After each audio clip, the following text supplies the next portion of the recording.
in-person sampling. We do a ton of in-store sampling. The same thing I'm just telling you. It's when I go out, a lot of like there's other samples happening either before or after me, or it's like at the same time, and it's always the RTD brands. And like there's very rare that I'm doing with another beer brand. And like they've been around like longer than me. They're selling more beer than me, but just like in my perspective, like why are you guys not still doing this thing that, in my opinion, like it still works? Like I've literally thought about that all the time.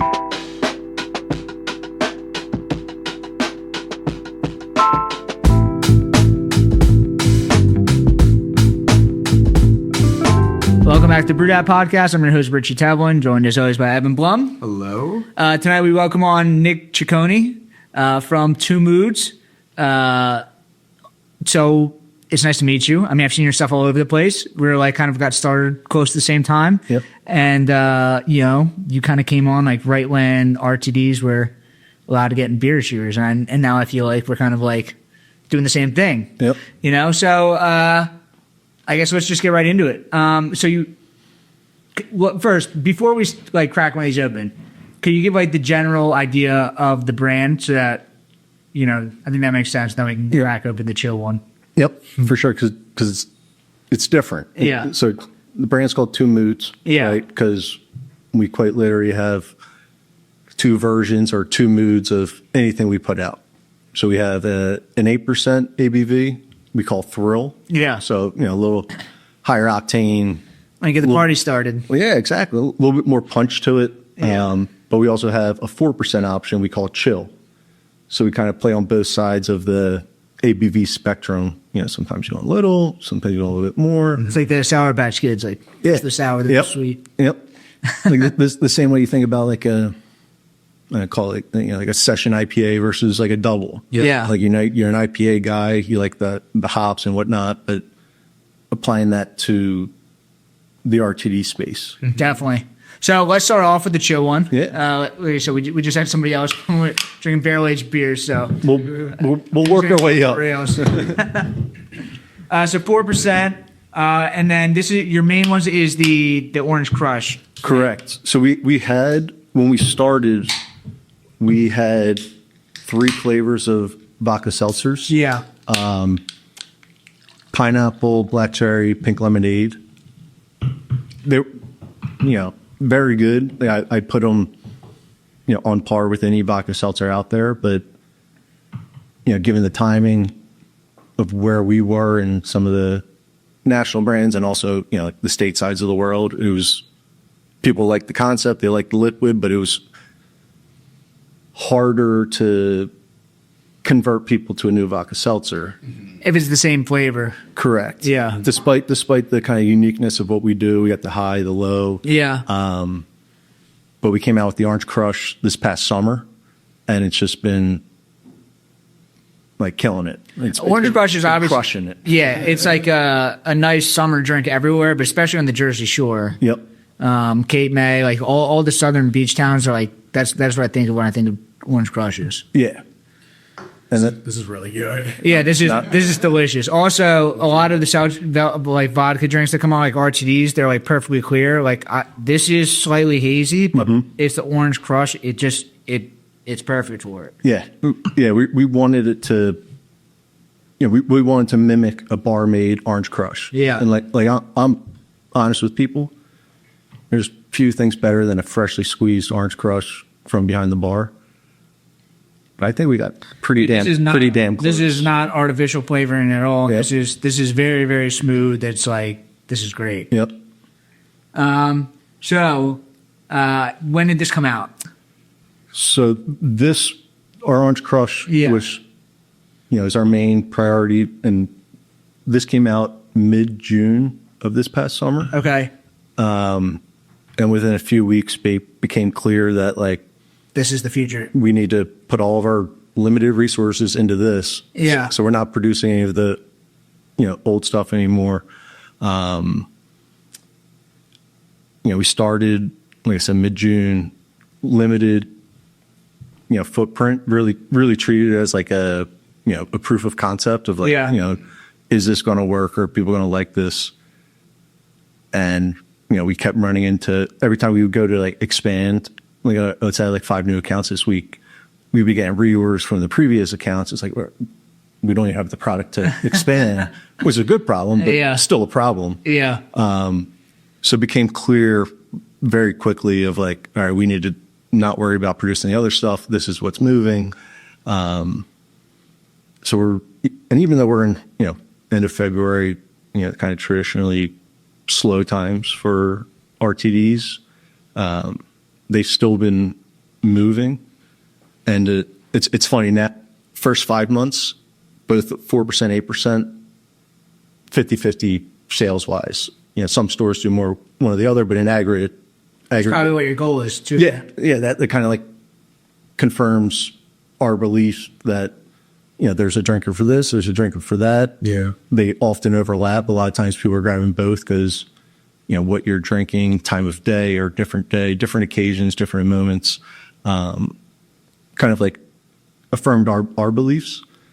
But it's funny, since the start of the new year, while it's cold, there's not much going on, we're selling a lot more of the 8%.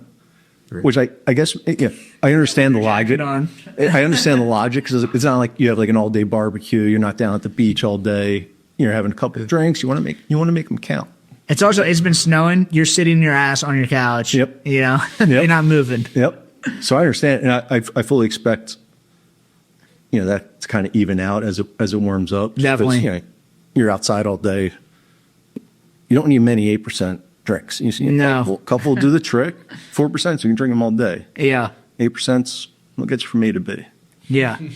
So this came out in, I guess, last summer. When did the brand actually start? Or where do you want to start? The brand, or like, because even your family has a history. Like, do you want to just start with that? Yeah, let's start there. All right. Yeah, I guess let's start with why I'm crazy enough to be in this business. Yeah. Yeah, right. I mean, everyone's got a story of why they're doing this. So my family, we've had a beer distributor in South Philly called Cicione Beverage, 20th and More area, since Prohibition ended. So it's hard to confirm, but we believe it's the oldest in Philadelphia. If it's not the oldest, it's definitely tied to the longest running. You couldn't do anything before that. If we're talking days and weeks difference, like all right. But yeah, so that was my great grandparents that started it. It was a grocery store. Prohibition ended. They started selling beer as well. Pretty soon after that, they decided to just go full into the beer distribution business. So. My grandfather, my grandmother, all their lives worked there.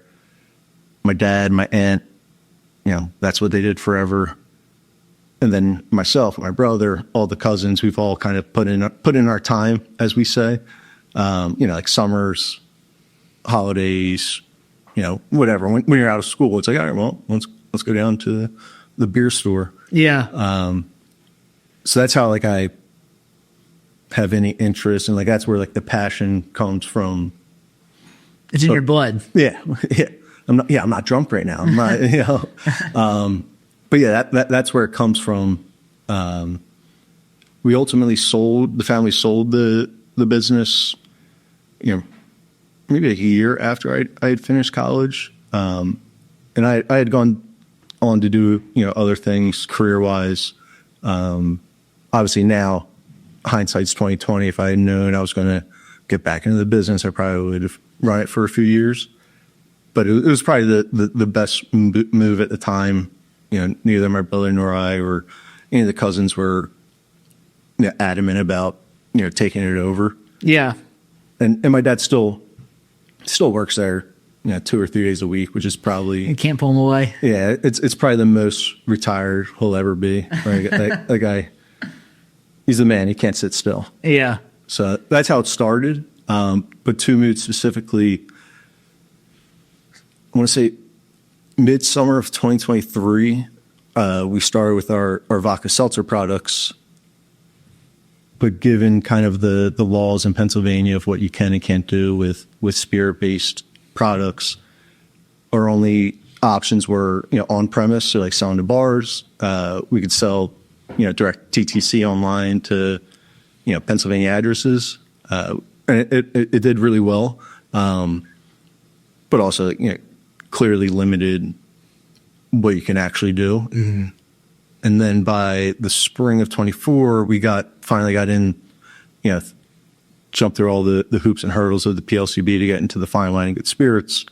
And then 4 or 6 months later, the new RTD bill passed that opens up significantly more sales channels for these types of products, especially if you're Pennsylvania made. So, and we knew that was in the works. And it was one of the reasons. At the time, it made sense. Yeah, where I was like, all right, let's start now, knowing that this is in the pipeline where the market's going to open up for us. Yeah. So I guess by September, October, we were able to start working with the beer store channel. Our previous products did well. Not everywhere. I'm not going to say that they lit the world on fire. We had some stores that are upset with us that we're not producing them anymore. But as soon as we came out with this, like it was just like the sales velocity was just night and day. Where it's like, we're not a huge company. We don't have the and then for you to manage different SKUs and like all this other thing, it's just like you have to kind of turn it down. So put all your effort into what's actually working. Yep. And especially just our concept of everything we do, we're going to have 2. Yeah. So they each have their own MOQs. The can's different, so we got to deal with all that. Dude, trying to sell T-shirts is horrible. Like online. Yep. It's like you create one product and now you have 6 SKUs. Yep. That's why just lean into the hats. It's just like one SKU. And that it's something that I never thought about before I got started. I'm just like, oh, T-shirts. Everyone wants T-shirts. But it's like just managing the inventory because it's not one product. It's 6 products every single time you make one product. Yep. Got it. One size fits all. Exactly. Exactly. Something really interesting. Like, I really haven't seen an orange. Like, they have some orange stuff, like RTD wise, on the market, but like, this is very different than anything I've definitely tried. Yeah, I mean, there's a handful of canned Orange Crush brands, none of which I would say have like kind of established themselves as like that. And there's orange seltzers, but this is not a seltzer. This is it's much smoother. It's not carbonated. It's there's more to it. Like it's again, we try just to mimic like a barmaid cocktail where they kind of just splash it with soda. Yeah. So there is carbonation to it, but it's not a seltzer. Correct. It's way less carbonated than any seltzer would be. And we even tried when we were formulating, because obviously like people love non-carbonated things right now, and it just didn't quite work. Like it tasted good, but it wasn't what people think of as an Orange Crush. Yeah. And then, we kind of just dialed it in, figured it out, just enough carbonation to kind of cut through some of that citrus. And it's been, so far, it really seems like people like it. Yeah. So we're happy with where we landed as far as the liquid goes. People have a lot of fun with the brand. If we do like a store sampling, especially when like a couple walks in, like almost the first thing that comes out of their mouth, like, oh, this is fun. Yeah. Like, babe, you're gonna have the 8%. I'm having the 4%. Like, no, I'm having the 8%. You have the 4%. Like, it's like when you show up to a party with it, it becomes like, who's here to party? Who's here to just chill? Yep. There's a time and a place for everything. Yeah. Right. It's all about, obviously like moderation, and kind of like a big talking point in the space right now. People, talk about like the no and low alcohol type stuff, which is certainly a thing and is having its moment. But simultaneously, there's a lot of happening on the other end of the spectrum of the high ABV stuff. And to me, whether I'm right or wrong, I just think it's people are paying attention to like what they're consuming, how it makes them feel. Yeah. So we just kind of lean into like that, the duality of that, of like, sometimes it's this, sometimes it's that. To me, moderation is up and down. Like sometimes I want more, sometimes I want less. whether it's within the same occasion, whether it's across occasions, and just, whatever fits, the time and the place. Are you a brewer looking to open, grow, or plan your next move? I'm Ted Zeller, liquor law attorney at Norris McLaughlin. I've spent my career working with breweries, helping them navigate the regulations that come with this industry at the municipal, county, state, and federal levels. From first permits to expansion into new markets, my team serves as legal counsel on licensing, compliance, and distribution. If you're ready to plan your next move or need legal guidance, I am here to help. Feel free to call me at 484-765-2220 or email me at tzeller@norris-law.com. Hey, brewery or small business owner. At the Beer Accountant, they understand the unique financial challenges of the craft brewing industry. Are you tired of navigating complex brewery accounting and taxes on your own? Staying up late working on financials and getting your finances in order after a whole workday? They're a CPA dedicated to helping breweries like yours thrive, with services ranging from qualified bookkeeping, business tax prep, to strategic financial planning. Stop wasting time on spreadsheets and focus on what you do best: making great beer and running a small business, servicing over 50 breweries in 4 states. So if you own a brewery or small business, stop overpaying for reactive support and start being proactive with the Beer Accountant. Don't brew that IPA without this CPA. Visit beeraccountant.com to learn how their specialized expertise can help your brewery grow, profit, and succeed. How long have you kind of had this idea in your mind? Was it you wanted to create a brand and then you decided on this angle of it, or like you just thought that there was kind of a hole in the market of like this like kind of like double product approach? There's probably like a few pieces to that. Yeah. Like one, just like given like growing up, at the beer store, it was just like paying attention to what people drank, and that's. It's probably annoying, but even to this day, like I'm out at the bar, I'm like, all right, what's that guy drinking? What's he got over there? What's he drinking next? Like even just like the progress of throughout the night, what people are drinking. So I've always kind of had that mindset. Yeah. If I'm drinking with you, I'm judging you. Whether it's good or bad, I am observing what you were drinking. Yeah. I wouldn't even call it judging. Observing. Yeah, it's probably observing. It's like I do take notice of everywhere I go. It's like I'm looking to see what people are doing. Yeah. It's neither good nor bad, but I'm taking note. Yeah. But then as like, the hard seltzers came into the space, I guess like the first step was like realizing like. Was your family still in the business? Like when the what was the first wave of seltzers? Like the White Claws? White Claws. What really? There was one before that changed names. A couple like Bon and Viv, I think, was the original. Yeah. I think they were. Trulies were around a little bit. Yeah, but obviously White Claw was the one that kind of like kicked the door down. And like my now wife, like we would always have a flavor or two that kind of like sat in the fridge forever that no one wanted, until friends came over and like, what was the one? Have this one, man. Like, the basil one. Yeah. Like there was always a flavor that just like, wasn't the first one out of the cooler, or the first one out of the fridge. And it was like, I don't know if we need 30 flavors. Like I think people know what they like and they gravitate towards it. And that's sort of kind of like I call it like the baseline of like confidence of like, I'm probably going to like this because I know I like this flavor. Mm-hmm. And while that was going on, it was kind of like the early onset of like talking about different alcohol contents of, we have non-alcoholic beer, we have, 2% beer, whatever it is. So I was kind of like stewing on it for a while, just like I did have an intention. I was like, I want to get back into the beverage business on, the brand side of things, the supplier side of things. But I think what like connected the dots, my previous job, I was catching a flight. I was going over to India. I was working for like an Indian IT company at the time. Yeah. Long flights. I was like, I'm definitely going to get a drink at the bar beforehand. And I probably like a whiskey ginger or like a mixed drink. I ordered it like, do you want a single or do you want a double? It's like, the answer was double.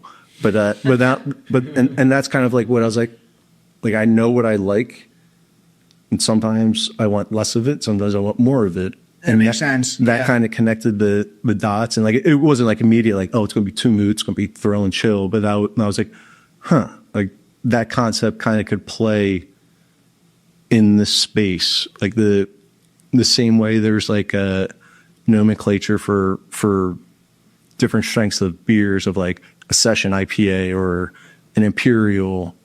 There wasn't that for RTDs. Yeah. And there are brands that I think White Claws, what do they call their 8%, like Surge, or Yeah. so like there are brands that have, their core, products, and like But they come out way after the fact just because they're trying to get some other placement. And like for us, like it's built into like our brand DNA. Like that's what this is. Yeah. Like everything else is kind of disjointed, and like, so like our goal is, to be like the de facto ABV variety brand. Also, it's like, what's the best way to upcharge people? Like, oh, you don't want to just buy 1 4-pack of this. Like, you got to get both of them. Yep. Do you do a mix of like the Chill and Thrill in the same package? So we with our vodka seltzer flavors, we did. We had 8-packs and 4-packs, which, we learned a lot from kind of like that phase of the business. It became clear pretty early, like people would try it, they like it, but like they would like one more than the other. Yeah. Then they come back to, the store they shop at and be like, can I just get this one? Yeah. And like next time I want that.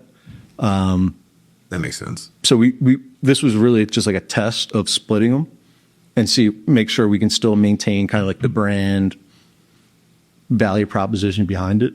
So we may reintroduce that because, we have stores asking for it because their customers like that was the fun part about it. I just get an 8-pack and like I got what I want, and my friend has the 4%. Like it, and plus it just that connects the dots of the brand when you have like the packaging around it, the cardboard.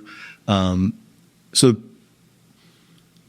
I do think we'll offer that while also always having them separate as well for the people that know I just want something lighter. I'm trying to get after it. Have you guys seen different trends for RTDs as far as like packaging size or like 2 versus 4-packs versus 12-packs? Or like even like the slim cans versus the fat cans. Like, have you guys seen trend? I don't know much about the RTDs or like the whole beer industry right now is like everyone's good. They need to make 12 ounce cans. Yeah. Like, are you guys seeing like changes or differences in the RTD category?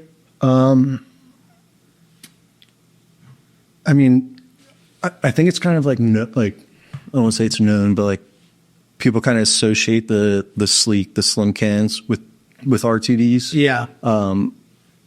Like even Mike from Fishtown, he just switched over to the slim cans. Yeah. Oh, did he? Yeah. Okay.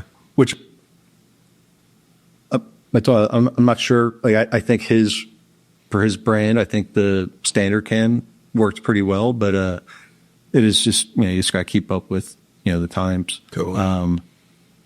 But to me, even the way I shop, like I am at heart a beer guy. Like I like drinking beer. I mean, I drink an unhealthy amount of my own stuff. But I always like seeing the cans more so than I like seeing like the cardboard packaging. Yeah. And I feel like I see that in like I'm always pulling things even just like outside of RTDs. Like everything's like hybrid now. Like even like the big players are like, they were X beer company, but now they're X beverage company. So I think it's helpful to kind of like borrow things across categories. And also, I don't like, especially craft beer, when a 6-pack or a 4-pack is in the cardboard case. I like it when I like exactly what you're saying when the cans are visible. Like when I buy a case, it's normally like enclosed. Yep. But especially like the smaller packaging types, like this, it's definitely I don't like just like a 6-pack in the cardboard. Just seems like super wasteful. Yeah, weird. yeah. Especially when you're in the business and you realize the cost of the packaging, getting them in the box. Yeah. If you're doing a variety pack, the variety, all those costs that go into it. Whereas like, yes, it's helpful for, the branding aspect of where you can tell people about the brand with all that real estate. It just creates a wall of your brand. Yep. But it seems weird to me to just grab a 4-pack or 6-pack that's wrapped in that. Yeah. Especially if there's, pack text that. It's just a double brand because then you take the cardboard off and it just looks like the same thing on the inside. Yeah. Yeah. So like when I started, I was, pretty gun ho on like, no, we're going to get some really nice design boxes. But now I'm just like, I like the cans visible. It just The orange tops is nice too. yeah. The orange makes it kind of like pop. Definitely. If you see, It looks like there's an actual orange in the top of it. yeah, you see orange out in the wild because there's not many brands, at least around here, using the orange pack text. Like Then it's most likely going to be us. definitely. So Especially the slim can ones. yeah, yep. You see in the summer, like the beach towns go after these. So only sold in Pennsylvania at the moment. Okay. I definitely considered pushing to expand to Jersey, Delaware, because beach towns fits perfectly. Just the nature of Philadelphia, everyone's down the shore every weekend. Like I'm a Seattle guy. I'm always down the shore. They're probably bringing this down to the shore anyway. Yeah. From where they're buying it. Yeah, so like that a few, maybe even 2 months ago, like that was going to be like my main job of just like lining up the wholesaler and everything to get that going. But we have so much ground to cover in Pennsylvania, where it's a limited facility. Is Jesse right now? On a full-time basis, yeah. That's where I'm at, and it's like, I could move into Delaware and Jersey, and I think my sales would pick up a little bit, but like it's hard for me to even hit all the accounts, and I give everybody the love in Pennsylvania. Yeah. And I sell so much from the grow in Philly. Yep. That it's like, all right, why am I gonna just expand my driving? Exactly. No, like, no. yeah, like the volume, it might be worth it for the volume, but like keep that margin in Pennsylvania. And even with this, like excise taxes in Jersey are tough. Yeah. Where like it really has to be, worth, the juice has to be worth the squeeze. Like Sure. I want to be there, if I could flip that switch and, to bring on like another sales rep. Yeah. Yeah. Let's go. Yeah, but if you're the one that's driving around trying to like evangelize it all, it's hard for just one person to cover all that ground. Yeah. Yep. Especially because you still have so much room to grow in Pennsylvania. Yep. 100%. It's like now, we have actually Nate that you had on a few episodes ago. Free mind. Yeah. So his group, they're going to help us with sales out in Central PA. And then, Do you guys sell in Beaver Stadium? Did I see that? yeah, with our earlier products, we did. Okay. For a season or two in all of their, the hockey stadium, Beaver Stadium, which was awesome. But also it was in that period where we weren't even really available at retail besides the on-premise or online ordering. So like it definitely would have been more valuable now where we are more widely available. Yeah. But still just, great exposure. And then their cater, it's not Aramark, I think it was might have been like Oakview, had changed hands, and the buyer, got a different position. He's like, look, I pushed this, but so we're not up there anymore. Yeah. But that's not to say I'm not in any stadiums yet. Like I'm just starting to get into kind of the grocery store game, which is like a little bit different for me because like right now I'm just in beer distributors, restaurants, and I'm starting to get into some chain restaurants as well. And it's like it's a much different game than just like the mom and pop shops. Yep. That's like we really are on like the same wavelength there. Yeah. So that's kind of like our next. But you guys in Wegmans? No. I heard Wegmans is like, like I'm in just like kind of the local chains, but it's like once you get into like the larger restaurant chains, it's like it has to go through like so many levels. So many decision makers, approvals. It's not as simple as, walking into the beer store down the street, striking up a conversation. Hey, try this. Oh yeah, we'll bring it in. Yeah. Send an order. Like, It's a lot of volume to be with that. it- But it's a completely different game. yep. If you can make it happen and open it up, like it's, it just builds on itself. People see it Yeah. more often. People start talking about it. It's like it's great to get in there. It's just a different ball game. For sure. Definitely. I know that you guys did, at least for your earlier brands, you guys did some like NIL deals with Temple. And Yeah. how did that go? So we still have product over. Lee, of course, sells it for home basketball games. Yeah. There's certainly some things. This brand is like, I don't want to say it's like a college brand, but it's one, I mean, it's incredibly drinkable. And like also like the 8% stuff, it's like, I feel like that's the 8% is like, I feel like younger people like the 8% stuff. So I that was my kind of suspicion when we started. Yeah. And it is, the college crowd does go for this stuff. Yeah.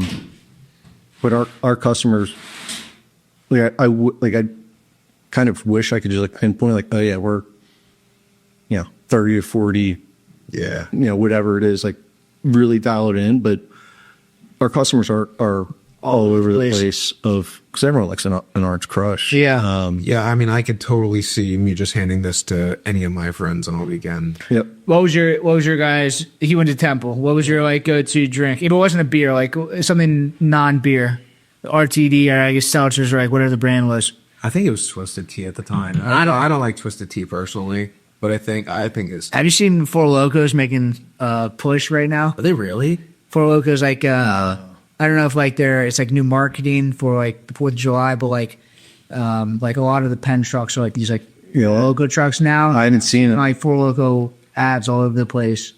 So what is Orange got for logos? Nothing. I mean, they used to caffeinate, now they're not caffeinated. And I mean, they're definitely not caffeinated still, but I don't know if like it's like a new flavor or something, or they're just pushing it. There's like kind of like this new marketing angle that they're getting, but I'm seeing it like way more than I have recently. That was the time. It was only it became illegal. I think we're the same age. It became illegal my freshman year of college. Yep. And I remember it was like, my senior year of high school was just crazy.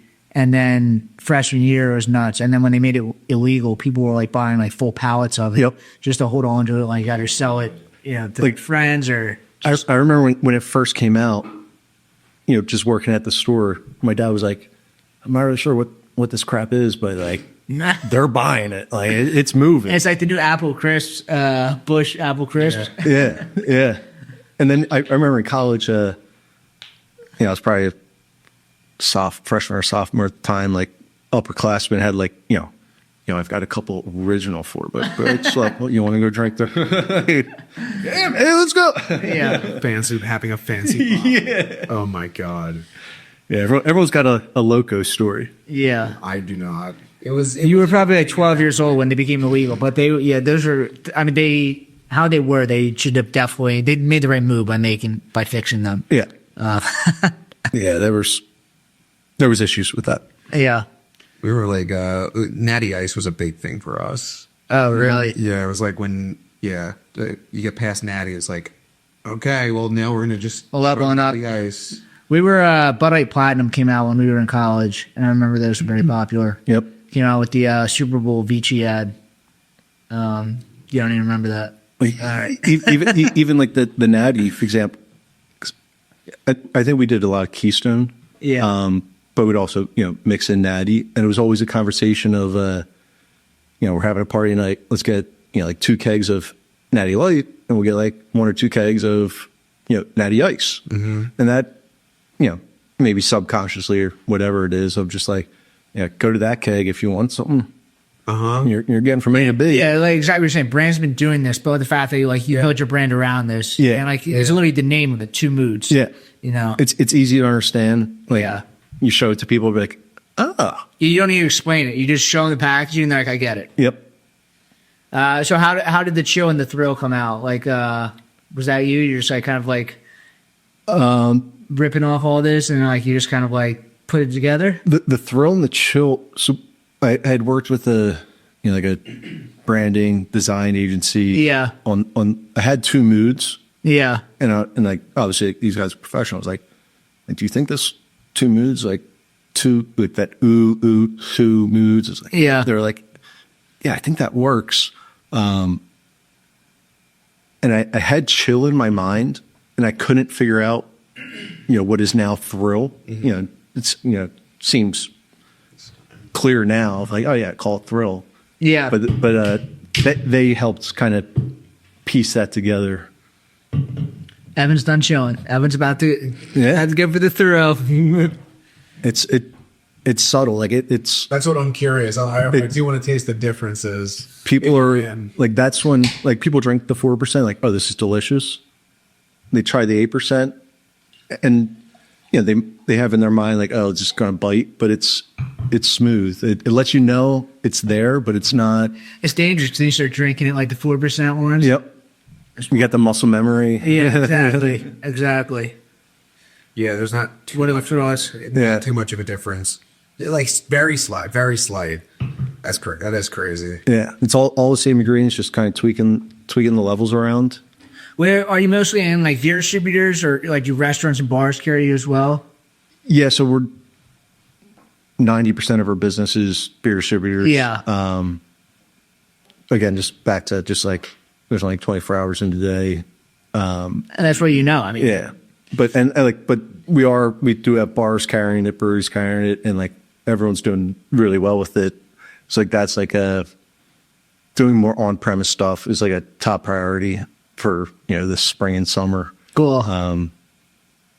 So I mean that's how I learn about new drinks. Like, oh, I like that. I'm gonna buy that when I hang out next weekend. So that's definitely top of mind.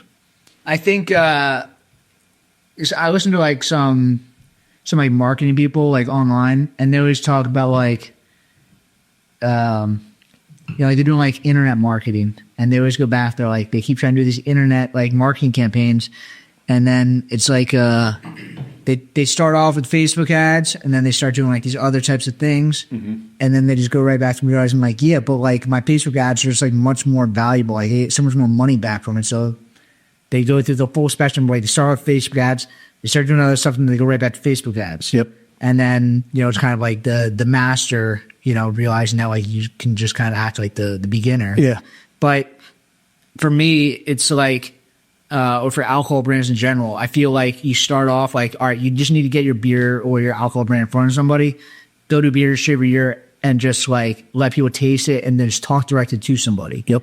And then it's like, all right, but how can we expand this? Like, going out, figuring out social media, doing some like cool reel or like branding campaign. And then I just go back to like, yeah, but like when the times when I'm like actually just physically talking to somebody as they're drinking my product is just so much more valuable than like figuring out something else. And like doing these activities and in-person things, going out to a bar, like buying drinks for people. It's like, that is just like infinitely more valuable and like for my time and my money than like kind of anything else that I'm doing. I think for any brand, national, local, the highest ROI is always going to be, sampling, insert into cans and hands, liquid to lips, like getting people to try it, talk to you about it. Like, and even the largest alcohol brands like Bud Light, the largest liquor brands, like, yes, they do have like TV commercials and stuff, but still like the brands that you're seeing out at like a Friday night, like brand, a lot of people don't have like the budget to do that, but the people, they're doing it because it works. Yep. They're out there on Friday and Saturday night. They're buying Bud Lights for people. They're doing it. Like, do you think that they just got to that point because do you think that they're just spending money? Yeah. No, like they're doing it because they spent the money and they realized like that's how they're getting the sales. they've been doing it forever. They know what works. Yeah. Like we have done, like paid meta ads and stuff, just kind of like that top of funnel awareness. Yeah. And now I've got a new group on board to help with just like organic social. Which is, I think it's probably been like our weakest point, just because I've been like a one-man band. It's a lot harder. It's like you think it's so easy to make a reel, but it's like it's like, all right, well, it's hard to consistently do it, which is like kind of what you need to do. And it's and I'm not even personally, I'm not a social media guy. Yeah. Like I have personal Instagram account, but it's, I think 95% just pictures of my kids that my wife posts and it tags me in, so I don't have to do anything. So Yeah. I just don't. I never have been. Like, social media is great. There's benefits. There's negatives. Like, I stay connected with people, but it's just not my jam. Yeah. And between spending so much time, like the first 6 months of this, like I was out there selling, coming back 2 days later delivering, and we're not doing that anymore. We have people handing deliveries as soon as it I outgrew the capacity of my Santa Fe. We're doing pallet drops. I'm like, that's not going to fit in here. Yeah, let me just break my axle real quick. Yeah. So I did like dial it in where it was safe. It wasn't going to mess up the axle. Real slow with the speed bumps. Yeah. I finally figured out the quantity that was doable. But I'm happy to not have to worry about that anymore. But yeah, no, in-person sampling. We do a ton of in-store sampling. The same thing I'm just telling you. It's when I go out, a lot of like there's other samples happening either before or after me, or it's like at the same time, and it's always the RTD brands. And like there's very rare that I'm doing with another beer brand. And they've been around like longer than me. They're selling more beer than me, but just like in my perspective, like why are you guys not still doing this thing that, in my opinion, like it still works? Like I've literally thought about that all the time. Yeah. Sometimes stores will double book like an RTD brand like us and like a brewery. Yeah. Which is great. Like, to me, that I think rising tide. I did it with Mike from Fishtown. We did it at 2Moods Beverage. Yep. We did like a little fake battle thing. Yeah. He was dressed up in the. Wait, were you there? I wasn't there, but we've been talking about. He did it with you. He's like, dude, we should do it and like have like a competition. I'm like, Definitely. we just It was good. Like you actually came out to it. Yeah. But I love when we have like a brewery there, because like you have a lot of people got just beer guys are like, nah, I don't drink vodka, which is it's fine. We don't have to be for everybody. But if they're walking in and I'm able to say, hey, would you like to try a sample? And they say no, I'm like, oh, would you like to try this IPA, this Pilsner that he has over here? Like it's like a little party. Yeah. Like, and if they don't like either one, then what are you doing here? Yeah. Yeah. Because they don't sell anything else. There's no pleasing you. Yeah. Yeah. Unless they're buying like lottery tickets, but like there's not much else in the store. Yeah. Yeah. I always feel bad when so I'm pretty. Anyone walks in, I'm like, would you like to try a sample? You want to try a sample? A lot of people are always like, no, I don't drink. I'm just here for this. I'm like, oh, sorry. Sorry. Yeah. It is the tasting thing is like kind of a skill thing. I had this guy Brandon that helps me out, and this other guy Will was helping me out before, and it's like it is like a learned skill. Like you have to be just like very outgoing. And I've gotten much better at it. Like my 15-second elevator pitch to people is I kind of like dialed in. Like I'm sure you have like your own thing that like you. Yeah, you know like what they say something, what to hit them with. Exactly. Yeah. It was probably a few months ago. I was doing one and like texting my wife, was like, I might be the best sampler out here. like the samplings work. Like when we were first starting this, like I think we did, at least me personally, and like it's whoever's the owner is always going to be the best at it. I mean, it helps to have producers doing it, but like when you owned it, exactly what's going on. Like I think the first sampling I sold like 7 cases of 4-packs. The next one I did 10. The next one I did like 14. Wow. Like up at Bound, so it's like high volume store, so it's not like just your corner shop. Bound is the most I've ever sold. Yeah. Place before. Yeah, that place is a machine. Yeah, they were on a hell of an operation up there. Yeah, they know what they're doing. You're close to Bound, right? It's in Bucks County. Is it? Bound and Super Value are the same owners. Yeah. I think there's a little bit east of Do here. you know where, like the town?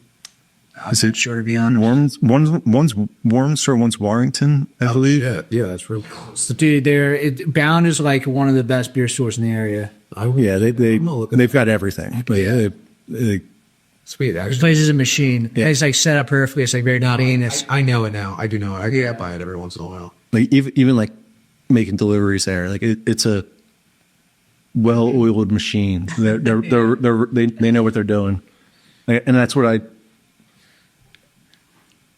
I've grown to just get so happy about stores that have good lighting. It's clean. It's organized. You know where to find what. I'm just like, hell yeah, guys. Yeah. You guys you know what you're doing. Yeah. Yeah, I have so you're talking about you have your 15-second thing now. Yeah. I had people with they come in, so I do all the tastings in the astronauts. Yeah. They're, every Give it to us right now. yeah, every third person comes in, they're like, oh, nice outfit. And I just hit them with the blank, what outfit? Every time. I've picked it up from you when I saw you doing the. Oh, did you really? So have we? Seeing you on social media. Okay, all right. But we have met at I think Kunda. Yes. But seeing you do the outfit thing. Yeah. We have orange suits, which I don't wear all the time. Dude, what's his name does it too with the Mike does it with the with the Fishtown iced tea. He's got the carton thing. Yeah. It does when you have an actual outfit. It does. It's look, It's the first thing you can talk about. It's so easy to the introduction. look, I'm willing to look like an idiot over here. Yeah. Come have a sip. Yes. That alone is funny. Yeah, sure. Yeah, you're starting to outgo and he instantly just takes the piss out of any situation. I'm just this is not a serious conversation. Yeah. And that's how a lot I approach everything. It's at the end of the day, we're selling booze. It's a super hard business, probably harder than I even imagined before starting it. Yeah. But it's fun. Yeah. And it's supposed to be fun. And the more fun things we can do that, are kooky or stupid, the better. Do you do tastings at bars and stuff? We do. It's way different, kind of approaching view like that, but it's way more expensive. But it's it does when you hit everybody in the bar. I feel I just get this complete surge the next week or two after that. Yep. Kellyanne's. Yeah. Up in the Fairmount area. Yeah. Shout out JP, he's the man. One night, I think I was sampling at Stones, and I was texting him I'm just gonna pop over and buy some product for people. Let me know who the regulars are. And literally just me. It's not like we had a formal thing. I was hey, can I buy you a drink of my brand? Yeah. And ever since then, it moves there. And that's I guess. Especially with you being the owner, I think it really does make a difference. A salesperson, yes, talking to them, but when the owner is actually talking to someone, I feel they're connected to the brand. 100%. 100%. And I'm not a salesy guy, and I never wanted I've done other sales thing. I've seen sales guys come into the family business and that probably works for some people, but it's not what I am. So it's just hey, I own this brand. They have it behind the bar. I'll buy you one if you want to try it. Yeah. And I'll buy you two. You can split it with your table, whatever it is. And you could even argue those might be more. It's probably more expensive, but it might be more valuable. I think it's definitely more valuable because then they're in the moment of drinking and experience. And not just going and buying something. It's it feels like more of an experience. Yeah. That's a cool thing anyway, to just happen upon at a bar and just number one, just oh, free something cool. Yeah. It was oh wait, you own this? That's Dude, one of my friends was the Bud Light rep at State College, and the bars we went to was the bars that they were working at. And it was we got the free beers, and every night was a good night. Even being in the space, if I'm hanging out at the bar and there's a rep doing something, it's wait, yep, I'm in. Whatever you're selling, I'm buying. I was a bitch. As far as on premise, do you see a difference as far as the stronger, the lighter stuff? Most people buy equal amounts of both. It varies. Okay. Some do both and they sell equally. Some want to do one or the other, and which I understand. You might sell less 8% because people might only need 2 of them versus 4 of them. Yeah. But we have some bars that do just 8%. We have some that do just 4%. We have some that do both. Obviously, if it was my preference, I always like to have both available, just connects the dots of the brand. You have both options. So that they're in on-premise, that's probably still 50-50, even right now in aggregate. Again, there's some that do more of one or the other, but So you were talking about Nate before. If you made like a THC drink called like 3Moods, then you make an energy drink called 4Moods. yeah, I was even thinking about like if you go non-alcoholic, you can call it nil to chill. Yeah, yeah. it's in the works. With the World Cup coming up, we're like nil, Yes, like yes. 0-0. Yeah, So it's cool. We're seeing if we can pull it off in time. Yeah. But that's exactly what it would be called, nil. Hell yeah. That's And the THC, like the hemp THC. Yeah, I'm fully behind that. I'm trying to do too many other things right now. I'm like, it's hard for me to say that, but I think I still think the alcohol community needs to embrace that, because if they make that legal, like it's not that we're going to be fucked, but it's like we have the opportunity to take that under our wings. I'm like, why would we not try to embrace that if we can? If it's going to happen, we need to be in charge of it. 100%. I saw someone say it would be like the fourth category: beer, wine, spirits, THC. Yeah. The consumers want it clearly. Like if you go to any other state, they're buying it. So we have everything kind of worked out. If we're not going to do anything until we get some sort of guidance on what is and isn't going to be allowed. For sure. But it's even from the early beginnings of what 2Moods is, that's an easy crossover. Definitely. Dosage is commonly understood. It's like right now we're dual ABV, but if we enter that space, it's just dual strength. Yeah, 5 and 10. That's where we want to be. That's perfect. We're speaking the same language. I agree with a lot of the stuff that you're saying. Maybe it's just because we came up in kind of this age of alcohol at the same time, and this is kind of like the state of the industry right now. But I think that we're kind of thinking on the same way. Yep. And it's fun. Yep. Have you ever? So the other flavors didn't work, but are you ever? Not that they didn't work, but it's just that this one works so much better. Mm-hmm. Are you ever tempted to kind of bring back other flavors, or it's just do this because it's working right now, and then you can come back to that later? So we have some stores that are like, dude, I've got a handful of customers. They're buying it every week. Yeah. And I'm like, well, dude, tell them they weren't buying enough. So Hop Devil just went out of business. Yeah. There's a lot of complaints. Yeah. It's then do your part. Yeah. This is on all of us. Yeah. So I don't think we bring back our vodka seltzers. Yeah.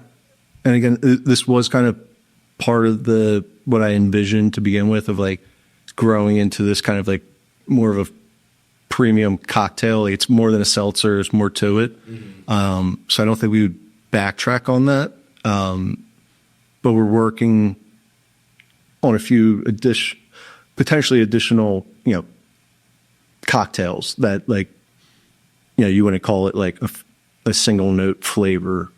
And this flavor is really dialed in. Were you kind of heavily involved in that? Because I know you're kind of co-packing right now, but do you kind of dial this in yourself? This is spot on, by the way. This is the best RTD I've had in a while. I appreciate that. Yeah, I think so too. And that's one of my favorite things to hear of I'm not saying it's the best orange crush, but people are even guys who are we had a meeting last night, just straight old school beer guy. It's this is the best RTD I think I've ever had. And I'm just say it louder. Yeah.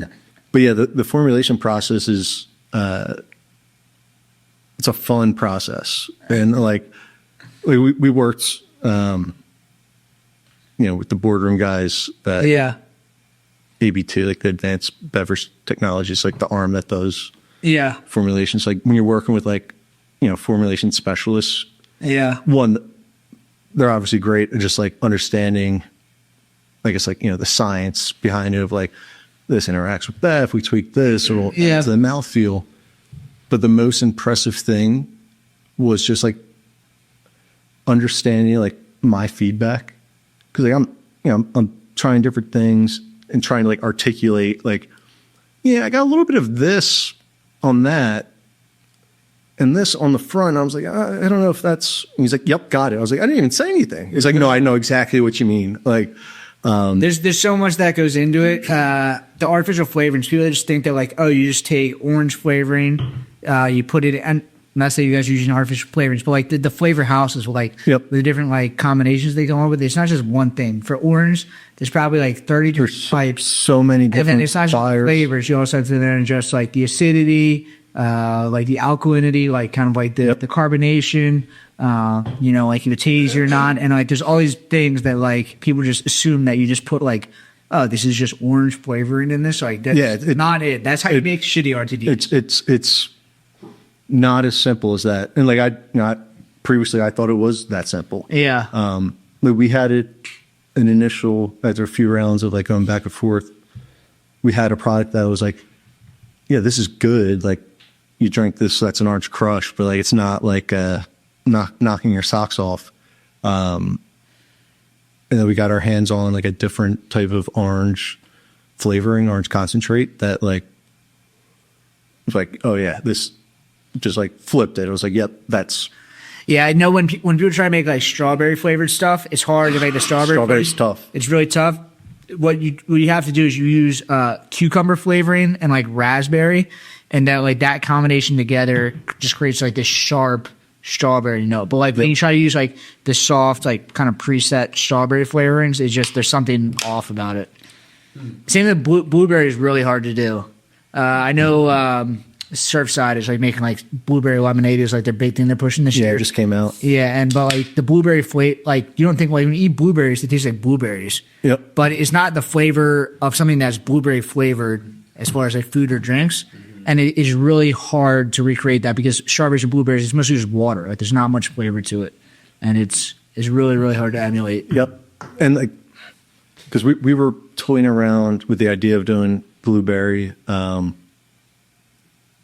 For the seltzer? Yeah, so how the Temple thing came about, we were in conversations with Penn State at the time.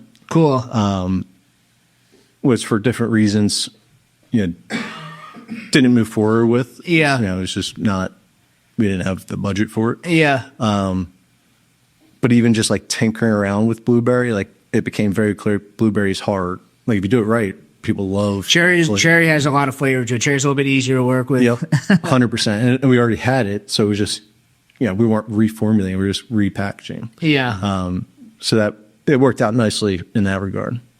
But yeah, nice. Blueberry, strawberry, tough ones. I love learning about that stuff of just like clearly I haven't been like trained in it, but of just understanding different flavors, ingredients, and how they interact with one another. Like, damn, I should have started study like chemistry or something. Yeah, exactly. What do you know what like I know what the RTD laws are in Pennsylvania. Like, what are they in like Jersey, Delaware? Like, if you were to expand, are there other like crazy loopholes that you got to jump through to put them in different stores or anything? I'm not aware.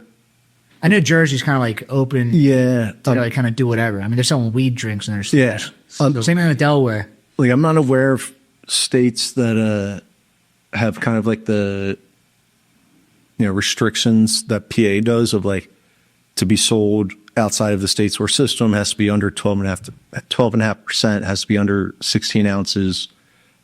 I don't know if there's any other states that have like that type of stuff. I think Rhode Island has the same thing. There's like 3 or 4 states where it's like they're run by the state. Yeah. And I forget what they're called, like restriction states or something. Control states. Control states. There's like 3 or 4 control states that are like that have a similar type. Yeah. Yeah. I don't know how many. I want to say there's like 16 or 17 nationwide that are considered control states. Control states. So no, I don't. Obviously, every state's different. Where like you need to have a separate on the wholesale side, like a separate beer license, wine license, spirits license. Yeah. They're trying to change that in PA. Yeah.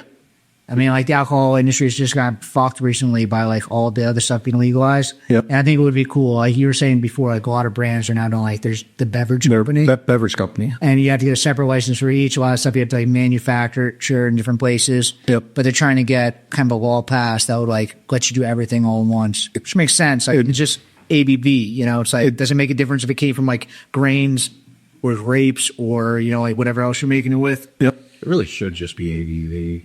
Like, I think it's crazy otherwise. It would make too much sense. It would. Too much like sense, right. if it's made with malt or vodka, like it doesn't change anything. Like you drink enough of anything, Yeah. you know, you're going to get to a certain point. They have to unwind because it's been so complicated. They have to like unwind stuff, and somebody's going to get screwed. Yep. And there's no one wants to be the politician that just screws over someone in their constituency, even though it might help somebody else. It's just like you're inevitably going to have to like take somebody out of business. Yep.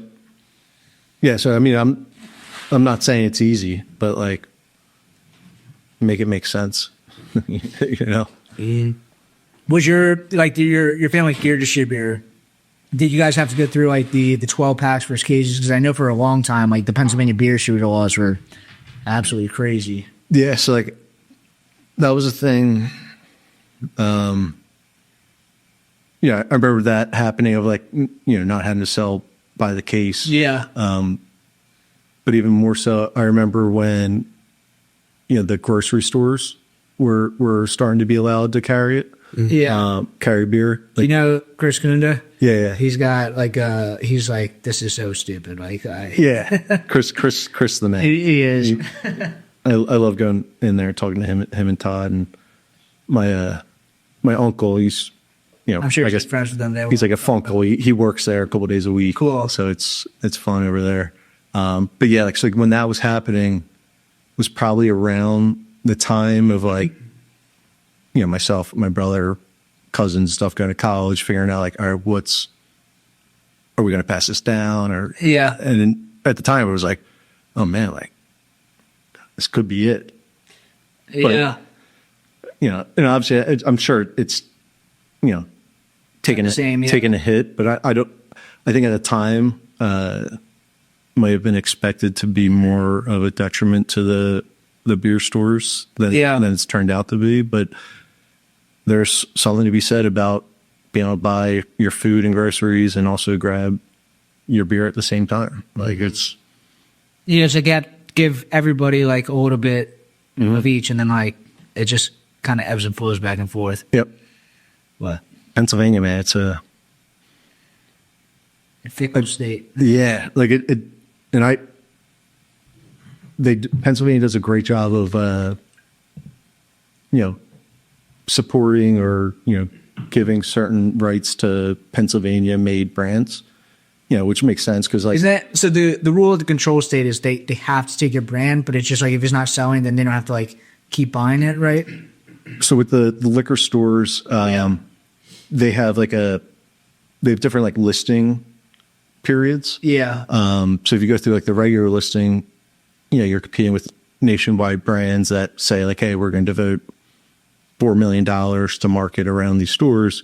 But they also have like a Pennsylvania specific listing period, Yeah. which they, you know, start you with, you know, 10 or so stores and then just grow you based on sales velocity. But even beyond just like the stores, you know, just have like a brewery license, a winery license, limited distillery license. Like there's a lot of, you know, self-distribution. You use your satellite licenses. So like out of state brands kind of have in their mind like, oh, Pennsylvania, like I've heard that's such a headache. Yeah. And it can be, but if you're local, there's a lot of advantages at your disposal. So it's like, yeah, it sucks for the big guys, but I'm glad I'm local. Definitely. Cool. Do you have anything else? Like what's coming up? I mean, I know you have you said you had the nil coming out, maybe. But Maybe. do you have anything planned for this year? Or like what's next? There's a few balls in the air. You know, some of it is tied to see what the regulations come of the hemp THC stuff. we were initially going to have another, kind of cocktail flavor out, pre-summer. But we've only had this on the market for, 6-7 months. Where I was like, dude, this stuff's selling. We have so much ground to cover. Let's give this at least a full year under our belts before we do anything. Yeah. And one of the reasons for that was like, in a lot of people's heads, like Orange Crush, it's, a summer drink. It's like, oh, we were going to do something that, maybe it's more winter oriented, but If it's moving now, it's like, it's held its own, which like, Yeah. I don't want to say I was nervous, but I was interested to see how it would play in the colder months. But like, people like orange all year round, especially in this area for whatever reason. Philly, big orange area. So we're going to give us a little bit more time. Have a few things that we're playing around with that may come out later in the year. Nothing that is far enough along to announce. you guys got to get to a point where you guys can sponsor the Flyers. I feel like that's It's such a neat 100%. Flyers crowd. It's a drinking crowd too. definitely. Yeah. They'll be drinking the 8%ers. Yeah. Sir, I'm going to need you to chill. That's funny. Cool. All right. Well, I guess where can we find you? Just at 2Moods? Drink 2Moods. Drink 2Moods. Drink2moods.com. And at Drink 2Moods. on your website, you can find all your locations. Yeah. Right? Yep. We got the store locator on there. We're pretty good at updating that anytime we have. And if people want to sell your product, what do they just reach out to you, or how do they do that? Yeah, they can. We have a form on the website or email Nick at Drink 2Moods. Philly area, I cover. Nate and his crowd are going to be Central PA, and we have another guy, John, that's going to come on and help with kind of like the Lehigh Valley. Cool. But yeah, Nick at Drink 2Moods is the easiest way to kind of get in touch right now. Awesome. Well, thank you for coming on. This was good. Yeah. I was totally blown away. Like this stuff is delicious. Like the best RTD I've had in a long time. It really kills it. Yeah, this is you guys found the flavor, so Right. this is great. That's music to my ears. Thank you, guys. Cool, awesome. Then you can find us at Brewdad at the Brewdad Podcast. Subscribe on YouTube. Follow us everywhere. 5-star on everything. Thank you so much. Comment, like, do whatever. And we'll see you guys next week. Thank you.